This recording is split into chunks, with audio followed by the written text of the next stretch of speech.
Let's talk about nasal administration of herbs.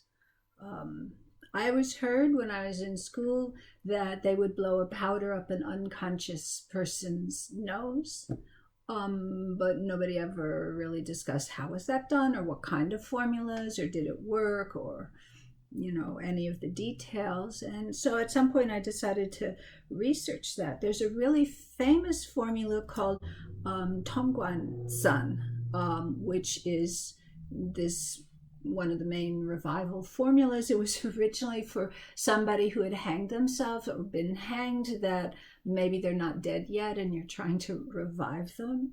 And so the directions in that case would be that you take like a bamboo reed or bamboo tube or a reed or something like that, and you shave the end so that they often call it like a duck bill, so it's sticking out a bit, and you can use that part that's sticking out to scoop up a little bit of powder, and then you would put that to the patient's nose and blow the powder up the nose from the other end. Of course, you do that in both nostrils, and the result was that the unconscious person was supposed to sneeze, and that would somehow jumpstart the patient and then come back to life if it was possible. I've never had an opportunity to try it, but it's interesting, and you might want to have it in your first aid kit just in case. But Tōngguān Sǎn, by the way, is in Bensky, so you can look it up there. So that's that one for revival.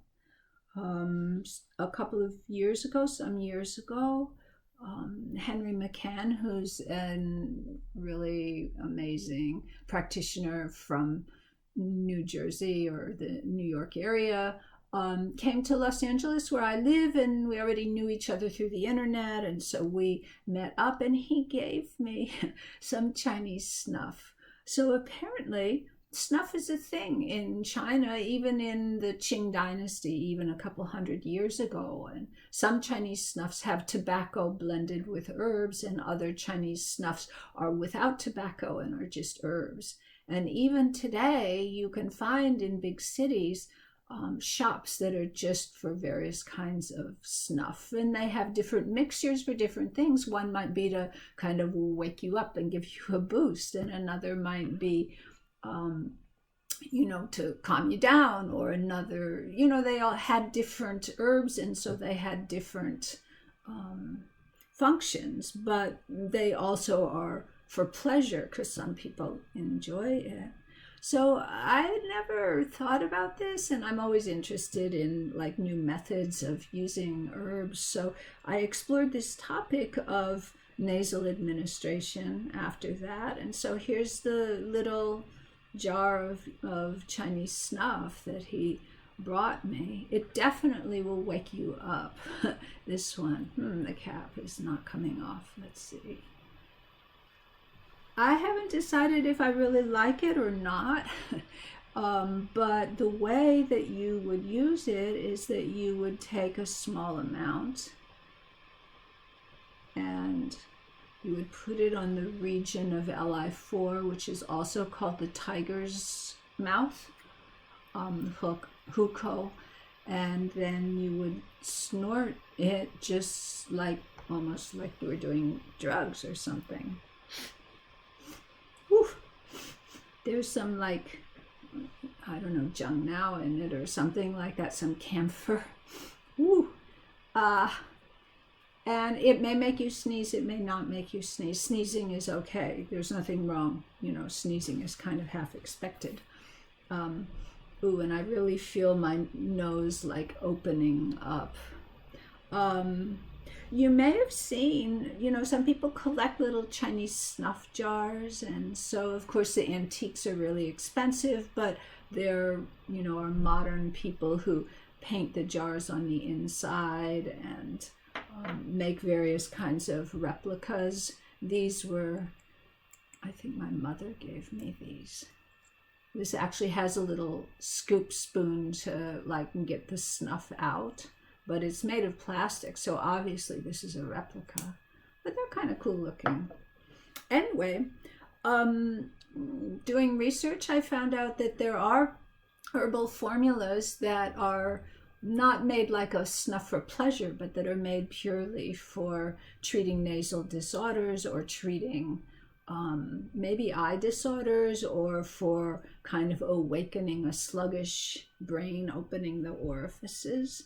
And so I experimented with making some of these, or at least researching some recipes. So, you know, here is Pípá Jiégěng Sǎn, Pípá Jiégěng, and then a bunch of other herbs are in it, including boha, peppermint. So when you do, you know, administer this nasally, you really do have a minty, you know, tingling and opening up there. And this is to treat sinus problems and nasal problems and so forth. So you make a bunch of like fine powder, and then you can buy these kinds of little, you know, tube containers, and you know, you could administer this the same way I showed you with the snuff.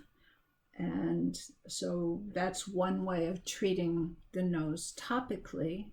I found on Amazon you could get these nasal applicators for powders. You can also buy ones for spraying liquid, but you know, make sure if you're doing this powder thing that you get one for powders, and you just put it up your nose and give a little, you know, squeeze, and some comes out. You could even do the Tōngguān Sǎn in this, the one that's for like awakening an unconscious person, and that might be an easier method of administration in an emergency.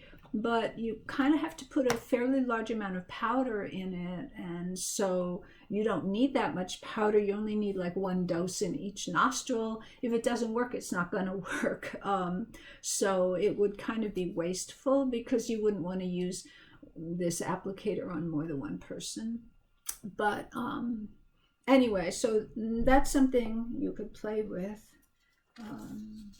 If I were to give these out to patients, I'd make a little instruction sheet of how to use it and what's in it and so forth. So that's nasal administration, and I think it's, you know, just another tool in our toolkit that may be appropriate in certain cases, may be very beneficial in certain cases. And I still feel, I only did it on one side, but I still feel the tingling in this one side of my nose. So that's nasal administration.